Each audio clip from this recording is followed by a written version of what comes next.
اب آج کا نسخہ، کمال کا نسخہ. یہ نسخہ کیا ہے؟ ایک بزرگ عالم دین ہے، بزرگ عالم دین. ان کی قبر قم میں بی بی معصومہ سلام اللہ علیہ کی حرم میں ہے. صلوات پڑھی بآواز بلند. محمد.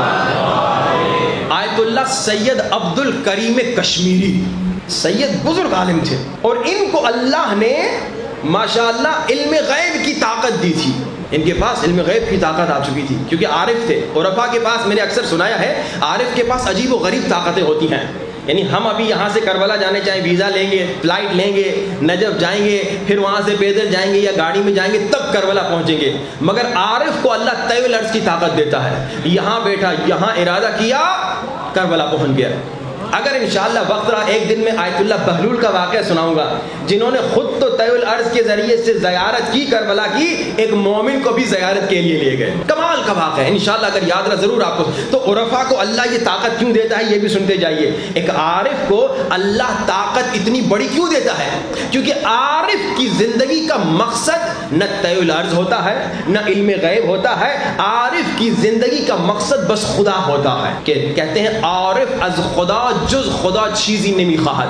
عارف خدا سے خدا کے علاوہ کچھ نہیں چاہتا، کچھ نہیں مانگتا. اب جب خدا سے خدا مانگتا ہے تو ساتھ میں یہ سائڈ بینیفٹس اسے ملتے ہیں. کبھی طی الارض ملتا ہے، کبھی علم غیب ملتا ہے. آیت اللہ سید عبد الکریم کشمیری کا نسخہ تو اہل بیت کا ہے مگر انہوں نے بتایا ہے. آیت اللہ کے پاس کچھ پاکستانی طالب علم کے ان کا ایک واقعہ بھی سنا دوں. نجف میں جب صدام آیا تھا انہوں نے پوچھا آیت اللہ کہ ہم واپس چلیں جائیں پاکستان یا یہیں ٹھہریں؟ حوزے کے طالب علم تھے. آیت اللہ نے کہا تم لوگ جاؤ یا نہ جاؤ صدام تمہیں نکال دے گا. اور آج بھی قم میں علماء بتاتے ہیں جب بھی ہمیں مشکل ہوتی ہے، مالی مشکل ہوتی ہے، علمی مشکل ہوتی ہے، کوئی درس سمجھ میں نہیں آتا، ہم آیت اللہ سید عبد الکریم کشمیری کی قبر پہ جاتے ہیں، 100 مرتبہ سورہ توحید پڑھتے ہیں یا 100 مرتبہ سورہ انا انزلنا پڑھتے ہیں، ہماری مشکل ختم ہو جاتی ہے. یعنی اس سید کو اللہ نے اتنی طاقتیں دی ہیں آج بھی مرنے کے بعد. اچھا اب ان کا نسخہ، جب بھی کوئی ان کے پاس آتا تھا کہتا تھا آقا صاحب غریب ہوں، پیسے نہیں ہیں، آقا صاحب گھر نہیں ہے، آقا صاحب شادی نہیں ہو رہی بچے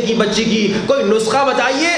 تو آیت اللہ سید عبد الکریم کشمیری کہتے تھے اس نسخے پہ عمل کرو. 40 دن تک ہر روز ایک مرتبہ اس نسخے پہ عمل کرو اور اس نسخے پر عمل کر کے اسے مولا امام محمد تقی علیہ السلام نوے سرکار کو ہدیہ کر دو. 8ویں سرکار کے بیٹے کو 40 دن تک اس نسخے، اگر رزق میں تنگی ہے، اگر بچے کی شادی نہیں ہو رہی، اگر گھر کا مسئلہ ہے، جتنی بھی مشکلات مسائل ہیں، 40 دن تک اس نسخے پہ عمل کرو، ہر روز ایک مرتبہ، اور امام محمد تقی علیہ السلام کو ہدیہ کر دو، تمہاری مشکل ختم ہو جائے گی.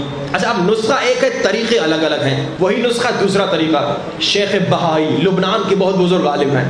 شیخ بہائی کے بارے میں یہ مشہور ہے، یہ واقعہ آپ کو سناؤں، یقیناً آپ نے سنا ہوگا کہ ایک مرتبہ یہ ایک طلسم بنانا چاہ رہے تھے کہ امام رضا کے حرم میں کوئی گنہگار داخل نہ ہو سکے. تو امام رضا نے خواب میں آ کر کہا ہمارے گنہگار عاشقوں کو ہم سے دور نہ کر. یعنی اتنے یہ عالم تھے کہ طلسم بنانے کی طاقت تھی، مگر چونکہ امام نے منع کیا تو انہوں نے نہیں بنایا، ورنہ ایسا ہوتا کہ گنہگار دروازے سے باہر واپس چلا جاتا، اندر نہ جا سکتا. بہت بزرگ عالم تھے، کئی علوم پر ان کا تبحر تھا، ماہر تھے. یہ کہتے ہیں اگر کسی کو رزق میں مشکل ہے، رزق میں تنگی ہے، اسی نسخے پر ہر روز 3 مرتبہ عمل کرے. یعنی اس نسخے کو 3 مرتبہ پڑھے. سمجھیے فجر کے بعد پڑھے، ظہرین کے بعد پڑھے، مغربین کے بعد پڑھے. 10 منٹ کا ٹائم لگے گا، زیادہ ٹائم نہیں لگے گا. ابھی تک میں نے نسخہ بتایا نہیں کیونکہ میں نے پہلے وعدہ لینا ہے کہ کون کون اس پہ عمل کرے گا، پھر بتاؤں گا. اور آگے بڑھیے. سید ابو الحسن اصفہانی کہتے ہیں اگر کسی کے بیٹے بیٹی کے رشتے کا مسئلہ ہے، اسی نسخے پہ عمل کریں. 1 ہفتے تک ہر روز 5 مرتبہ ایک ہی نشست میں پڑھیں. یعنی 50 منٹ لیں گے زیادہ سے زیادہ، وہ آپ لوگوں، مجھے اس سے آدھا ٹائم لگے گا. چوتھا طریقہ آیت اللہ مراشی نجفی، یہ بزرگ عالم دین ہیں جن کو کئی مرتبہ امام زمانہ کی زیارت ہوئی. اتنے بزرگ عالم ہیں، انشاءاللہ اگر دوبارہ وقت رہا تو ان کے واقعات بھی سناؤں گا آپ کو. کئی مرتبہ امام کی زیارت ہوئی. ایک مرتبہ جب ان کو امام کی زیارت ہوئی تو امام نے کہا اے مراشی نجفی، ہمارے شیعوں کو جا کے پیغام دو، ہمارے شیعوں کو جا کے کہو کہ ہم چاہتے ہیں، یعنی امام زمانہ کی خواہش ہے، ہم چاہتے ہیں کہ ہمارے شیعہ اسی نسخے پر عمل کریں، ہر روز نماز فجر کے بعد 1 مرتبہ اس نسخے کو پڑھیں. اب میں بتاؤں گا نسخہ کیا ہے. میں نے 4 طریقے سنائے، کل انشاءاللہ 3-4 اور طریقے سناؤں گا اسی نسخے کے. کمال کا نسخہ ہے. لیکن آپ سے جو وعدہ لینا ہے 40 دن والے کا نہیں لینا جو آیت اللہ کشمیری نے سنایا. آپ سے وہ 3 دن ڈیلی 3 مرتبہ پڑھنے والے کا وعدہ نہیں لوں گا. آپ سے وہ دن میں 7 دن تک ہر روز 5 مرتبہ ایک نشست میں پڑھنے والے کا وعدہ نہیں لوں گا. سب سے آسان نسخہ کون سا؟ 12ویں سرکار کا. مولا نے کیا فرمایا؟ ہمارے شیعوں ہر روز نماز فجر کے بعد 1 مرتبہ اس نسخے پہ عمل کرو. اچھا نسخہ بتانے سے پہلے وعدہ لے لوں. جتنے مومنین بیٹھے ہیں آج سے 40 دن تک، آج پہلی محرم ہے یعنی 10 سفر تک، کوئی سخت ٹاسک نہیں، البتہ 2 سال پہلے سے تھوڑا مشکل ہے. پہلے ہم آپ کو بولتے تھے 500 مرتبہ صلوات پڑھو، وہ آپ تصویر لے کے گھومتے پھرتے پڑھ سکتے تھے. اس میں آپ کو کم سے کم 10 منٹ ایک جگہ بیٹھنا پڑے گا. 40 دن تک جو مومنین وعدہ کرتے ہیں کہ انشاءاللہ 40 دن تک ہر روز نماز فجر کے بعد اس نسخے پہ عمل کریں گے اور امام زمانہ کو ہدیہ کریں گے، وہ بلند ترین صلوات پڑھیں.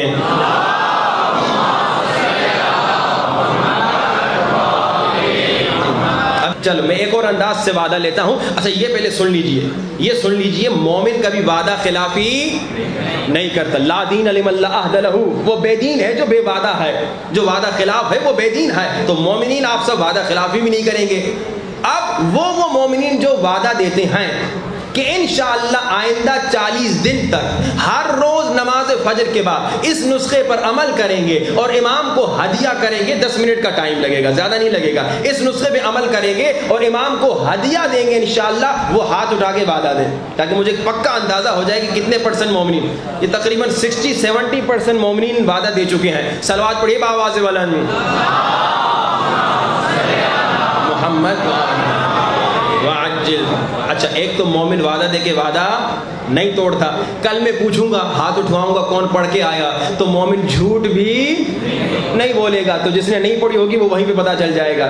انشاءاللہ 40 دن تک اس پہ عمل کرنا ہے. اب یہ نسخہ کیا ہے؟ نسخہ ہے قرآن کا دل. ہاں بھائی، سورہ یاسین. میں نے ٹرائی کیا 5 منٹ لگتے ہیں پڑھنے میں، آپ کو شاید 10 منٹ لگیں گے. اب میں بہت فاسٹ آپ کو بتا دوں. آیت اللہ عبد الکریم کشمیری نے کیا کہا؟ جو بھی مشکل ہے 40 دن تک ہر روز 1 مرتبہ سورہ یاسین پڑھو اور امام محمد تقی علیہ السلام کو ہدیہ کرو. شیخ بہائی نے کیا کہا؟ اگر رزق میں تنگی ہے ہر روز 3 مرتبہ سورہ یاسین پڑھو، پڑھتے رہو جب تک کہ تمہاری رزق کی تنگی ختم ہو جائے. آیت اللہ ابو الحسن اصفہانی نے کیا کہا؟ اگر بچے کی شادی نہیں ہوتی، 1 ہفتے کا عمل ہے، ہر روز 5 مرتبہ ایک ہی نشست میں سورہ یاسین پڑھو اور امام زمانہ کا نسخہ کہ اے میرے شیعو نماز فجر کے بعد 1 مرتبہ سورہ یاسین کی تلاوت کرو.